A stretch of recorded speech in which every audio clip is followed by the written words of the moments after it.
Dr. LeBaron, I want to get into another subject because there are two considerations. This is critically important. A lot of spa and clinic owners ask us about incorporating hydrogen. Now, I have some thoughts on it. I will say them first. I would like to hear your thoughts after. Now, my thoughts, first and foremost, as I detailed in the book I just released, Stress Hacked: How to Get Stronger in a Civilization Designed to Break You, I refer to hydrogen as the closest thing we have to a universal stacker because of the high safety profile and because of the very preliminary evidence. And I want to say this is preliminary, that in the instances we have researched hydrogen alongside other stressors and therapeutics, hydrogen seems to be able to potentiate their therapeutic results and mitigate harm. Now, we need a lot more research here, but it is fascinating, interesting, and exciting in my opinion. So for these spas and clinics that are incorporating a lot of therapies that many of them have less evidence than hydrogen, to me, hydrogen is a no-brainer. It is the one that they should all have to incorporate in these protocols if they're going to have any. Now, I only say that, and I believe that only our machine this can be true for hydrogen inhalation, because a lot of these other modalities that they're using in these clinics do pose the potential to cause a spark that could create an ignition.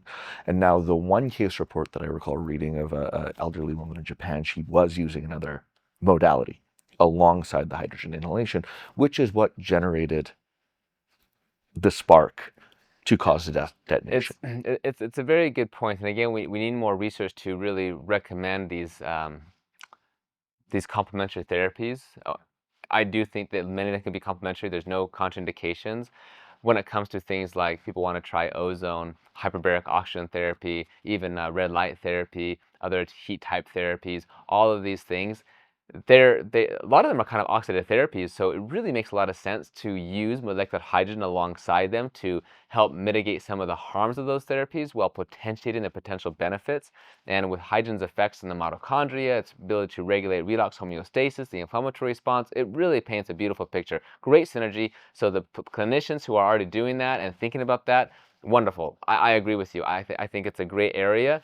It's exciting and something I want to research more on. So it's great to stack these things together. But to Alex's point, some of those types of therapies increase the risk of flammability and explosion with molecular hydrogen because they add a lot more energy into that area. And so when it comes to our machine, you're able to stack therapies without any concern. You could literally use ozone or hyperbaric or other methods alongside with this because we keep hydrogen gas below the flammability level of the 4%. And for clinic owners that are already using a different hydrogen inhalation unit that might be delivering an explosive concentration, that say, well, we're giving this to many clients or patients every day and we've never had a problem. Well, that's probably true. But the question isn't, have you already had an incident? Is an incident eventually going to happen? And the answer, well, in eternity is yes. But in probabilities, the more sessions you're doing, the more popular it gets, it's going to happen eventually. Now, consider what happens when this happens to one of your clients or patients. And I implore you to call your insurance and let them know what you're doing. Let them know the concentration of hydrogen or oxygen hydrogen combination that you are delivering and ask if you're covered if something happens. I am certain they will say no. Yeah, you can look at all the fire code regulations. There's so many different regulations when it comes to hydrogen gas, and having the high concentrations, it does technically violate all of those. And therefore, if an incident were to happen, then the other party would just go back and look at what are the regulations.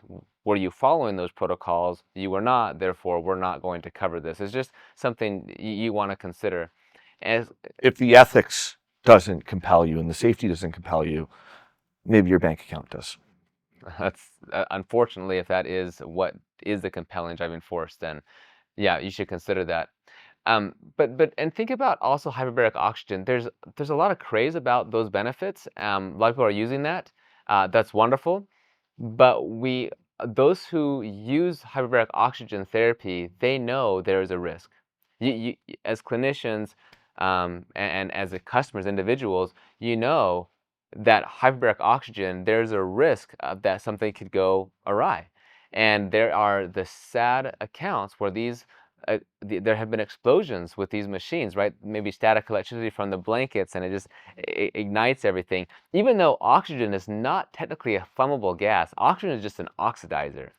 But yet these things happen, and that's why there's a lot of regulations. You have to make sure that the chamber is certified, the practitioner has a certified technician, like all of these things in place to minimize the potential problems that can happen. And and then people have to decide, are the potential benefits, are they greater than potential risks, right? And if you have all the safety protocols and everything in place, then the chances of something happening are quite low. And so most people feel comfortable getting into a hyperbaric chamber, right? Well, that same calculus should be done with hydrogen gas as well. What are the potential risks, right? And what are the potential benefits? And when there is actually a serious potential risk with documented cases where people have had like internal combustions in the airways, nasal fractures, vomiting of blood, actually being rushed to the ICU, a number of cases that have happened that have been reported. We don't know all the ones that have been reported, obviously. We have to really ask ourselves, is it worth it? When we know that there's no strong evidence that a higher concentration above 4% is more effective. In fact, some data would suggest that even a lower, like 2%, could be more effective. It really starts to raise the question, why then go higher? Why then take the risk if that evidence is not there and doesn't strongly justify it? So with this method, you'll be able to ensure that you're safe, your clinic is safe, your patients are safe, and you can get an optimal concentration of molecular hydrogen.